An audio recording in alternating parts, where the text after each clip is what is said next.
সুপ্রিয় শিক্ষার্থী, Shimul memorial north south school and কলেজের অনলাইন ক্লাসে তোমাদের সবাইকে স্বাগতম। আশা করছি তোমরা সবাই ভালো আছো। আজকে আমরা পঞ্চম শ্রেণীর হিন্দু ধর্ম ক্লাস করব। পঞ্চম শ্রেণীর হিন্দু ধর্ম ক্লাসে তোমাদের সবাইকে শুভেচ্ছা জানাচ্ছি। আজকের পাঠ উপস্থাপনায় আছি আমি তনুশ্রী দে, সহকারী শিক্ষক, Shimul memorial north south school and college, Rajshahi. প্রিয় শিক্ষার্থী, আজকের পাঠ শেষে আমরা কি শিখতে পারবো? প্রথমেই বলি, আজকে আমরা দেশপ্রেম সম্পর্কে পড়ব, দেশপ্রেম সম্পর্কে জানব। সেক্ষেত্রে এই দেশপ্রেম অধ্যায়ে আলোচনা করলে আমরা কি শিখতে পারবো তা আমরা শিক্ষণফল থেকে জানতে পারছি। আরও একটা কথা বলি, দেশপ্রেম কি? দেশের প্রতি ভালোবাসা বা গভীর মমত্ববোধ, তাই তো দেশপ্রেম। তার জন্য কি আমাকে জীবন উৎসর্গ করতে হবে? দেশের জন্য জীবন উৎসর্গ করাকেই কি শুধুই দেশপ্রেম বলে? একবার চিন্তা করে দেখো তো, আমরা প্রত্যেকে যদি নিজের কাজ নিজের জায়গা থেকে সঠিকভাবে পালন করি, সেটাই কিন্তু আমাদের জন্য দেশপ্রেম। তাহলে দেশপ্রেম বলতে আমরা শুধুমাত্র দেশের জন্য জীবন উৎসর্গ করাকেই বুঝবো না। দেশপ্রেম বলতে আমরা সেই কাজগুলোকেই বুঝি যেগুলো আমাদের জন্য করণীয়। আমরা প্রত্যেকে নিজের জায়গায় নিজের কাজগুলো সঠিকভাবে পালন করলে আমরা প্রত্যেকেই দেশপ্রেমিক হয়ে উঠতে পারি। তো এসো জেনে নেই এই অধ্যায়ের পাঠ শেষে আমরা কি শিখতে পারবো। প্রথমেই রয়েছে দেশপ্রেম সম্পর্কে বলতে পারবে। কি বলতে পারবে? দেশপ্রেম সম্পর্কে বলতে পারবে। দেশপ্রেম এর প্রকাশ সম্পর্কে বলতে পারবে। কিভাবে দেশপ্রেম প্রকাশিত হয় তা বলতে পারবে। দেশপ্রেমের গুরুত্ব সম্পর্কে বলতে পারবে। দেশপ্রেমের গুরুত্ব সম্পর্কে বলতে পারবে। দেশপ্রেমিকের গুণাবলী সম্পর্কে বলতে পারবে। আমি কি বললাম? দেশপ্রেমিকের গুণাবলী সম্পর্কে বলতে পারবে। দেশপ্রেম বিষয়ে মহাভারতের একটি উপাখ্যান বিদুলার দেশপ্রেম সম্পর্কে বলতে পারবে। আমাদের পাঠ্যপুস্তকে বিভিন্ন ধরনের উপাখ্যান বা গল্প রয়েছে। এই উপাখ্যান বা গল্পগুলো পাঠ করে আমরা নিজেদের জীবনে অনেক শিক্ষা পেতে পারি, অনেকটাই শিক্ষা পেতে পারি, যা আমাদের জীবনকে সামনে এগিয়ে চলতে সাহায্য করবে। এসো আলোচ্য বিষয় থেকে আমরা জেনে নিই এই অধ্যায়ে আমরা কি আলোচনা করব। প্রথমেই রয়েছে দেশপ্রেম, দেশপ্রেমের প্রকাশ, দেশপ্রেমের গুরুত্ব, দেশপ্রেমিকের গুণাবলী এবং সবশেষে রয়েছে বিদুলার দেশপ্রেম। আলোচ্য বিষয়গুলো তোমরা অবশ্যই খাতা বের করে খাতাতে তুলে নেবে। তাহলে আলোচ্য বিষয়গুলো খুব দ্রুত খাতাতে তুলে নাও। আমি আবারও বলছি, দেশপ্রেম, দেশপ্রেমের প্রকাশ, দেশপ্রেমের গুরুত্ব, দেশপ্রেমিকের গুণাবলী, বিদুলার দেশপ্রেম। দেশপ্রেম, দেশপ্রেমের গুরুত্ব, দেশপ্রেমের প্রকাশ, দেশপ্রেমিকের গুণাবলী এবং বিদুলার দেশপ্রেম। প্রথমে চলে আসি দেশপ্রেম কি। আমরা শুরুতেই দেশপ্রেম সম্পর্কে একটু জেনেছিলাম। বইয়ের ভাষায় আমরা দেশপ্রেম বলতে কি বুঝি? দেশের মানুষ ভাষা, সাহিত্য এবং ঐতিহ্যকে নিবিড়ভাবে ভালোবাসা বা অনুরাগী হলো দেশপ্রেম। অর্থাৎ আমি আগেই বলেছি যে নিজেদের কাজগুলো ঠিকঠাকভাবে করব। নিজেদের কাজ ঠিক করে করা মানে তো দেশের মানুষ, ভাষা, সাহিত্য, ঐতিহ্য এই সবগুলোকে নিবিড়ভাবে ভালোবাসা বা এগুলোর প্রতি অনুরাগ, তাই হচ্ছে দেশপ্রেম। দেশপ্রেমের প্রকাশ ঘটে কিভাবে? মানুষের কাজে ও আচরণে দেশপ্রেম প্রকাশ পায়। দেশের মঙ্গলের জন্য কঠোর পরিশ্রম ও আত্মত্যাগের মাধ্যমে কিন্তু দেশপ্রেমের প্রকাশ ঘটে।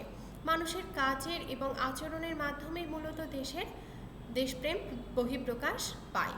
দেশের মঙ্গলের জন্য কঠোর পরিশ্রম ও আত্মত্যাগের মাধ্যমে ঘটে কি? দেশপ্রেম। দেশ যখন শত্রু দ্বারা আক্রান্ত হয়, তখন দেশপ্রেমিক কি করে? শত্রুর বিরুদ্ধে ঝাঁপিয়ে পড়েন, যুদ্ধ করে দেশকে রক্ষা করেন, করে স্বাধীনতা অর্জন করেন, হাসি মুখে জীবন উৎসর্গ করেন। তাহলে হাসি মুখে দেশের জন্য জীবন উৎসর্গ করা, তাকেও কিন্তু আমরা দেশপ্রেম বলি। দেশপ্রেমের গুরুত্ব কেন এই দেশপ্রেম প্রকাশ করব? কি হবে দেশপ্রেম প্রকাশ করি? দেশের প্রতি প্রেম দেখিয়ে বা দেশের প্রতি ভালোবাসা মমত্ববোধ প্রকাশ করে কোনো লাভ আছে কি? আসো এসো আমরা জেনে নিই কী লাভ। দেশপ্রেম মূলত আত্মমর্যাদারই উৎস, মনুষ্যত্বের অঙ্গ।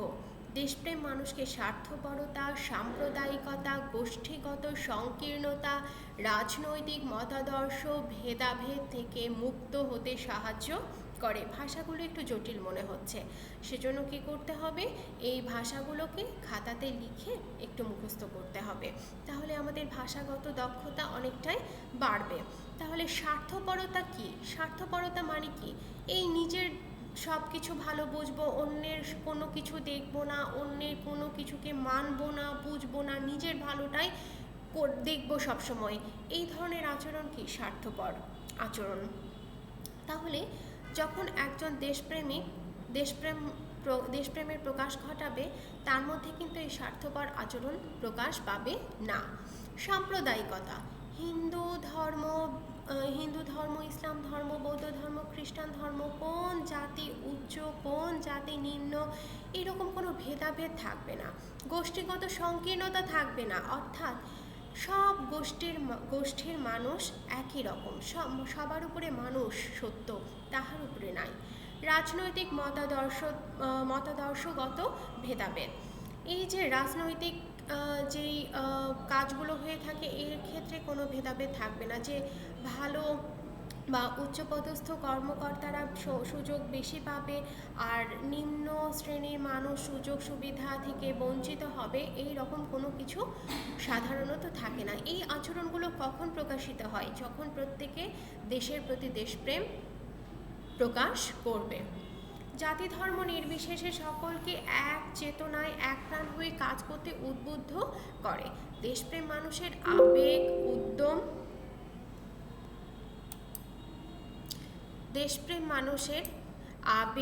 উদ্যম, কর্মচঞ্চলতা সব কিছু কী করে? দেশপ্রেম আবেগ, উদ্যম, কর্মচঞ্চলতা সৃষ্টি করে, দেশ ও জাতির অগ্রগতির লক্ষ্যে প্রেরণাময় কাজ করে। তাই তো দেশপ্রেমের গুরুত্ব। দেশপ্রেমিকের গুণাবলী কি? একজন দেশপ্রেমিকের গুণাবলীর মধ্যে রয়েছে, দেশের মঙ্গলের জন্য কঠোর পরিশ্রম ও আত্মত্যাগ করে থাকেন একজন দেশপ্রেমিক। দেশের শত্রুর বিরুদ্ধে ঝাঁপিয়ে পড়েন। দেশের উন্নতির জন্য কাজ করে থাকেন। দেশের জন্য জীবন উৎসর্গ করে থাকেন। দেশের জন্য কি করেন? জীবন উৎসর্গ করে থাকেন। বিদুলার দেশপ্রেম, আমাদের পাঠ্যপুস্তকে কি আছে? বিদুলা সম্পর্কে একটা গল্প রয়েছে। এই বিদুলা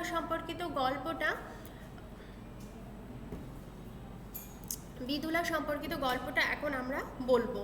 দেখো, প্রাচীনকালে সৌবীর নামে একটি রাজ্য ছিল। বিদুলা ছিলেন সৌবীর রাজার রানী। বিদুলার একমাত্র পুত্র ছিলেন, তার নাম ছিল সঞ্জয়।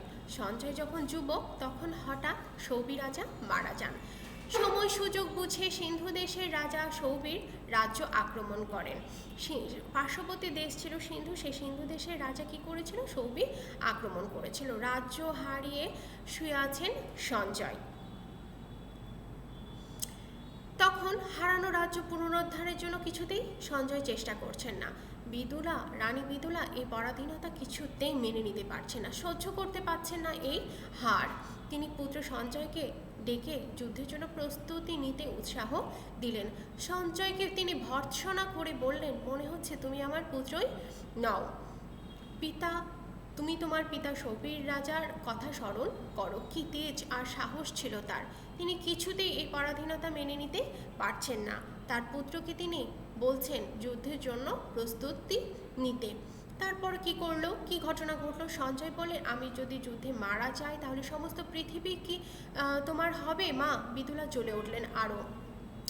দেশের স্বাধীনতা রক্ষার জন্য মৃত্যু তো বীরেরই মৃত্যু, মরতে তো হবে একদিন। সেক্ষেত্রে যথারীতি যুদ্ধ আরম্ভ হলো। প্রজাদের জয়ধ্বনিতে কম্পিত হলো সৌবীর রাজ্য।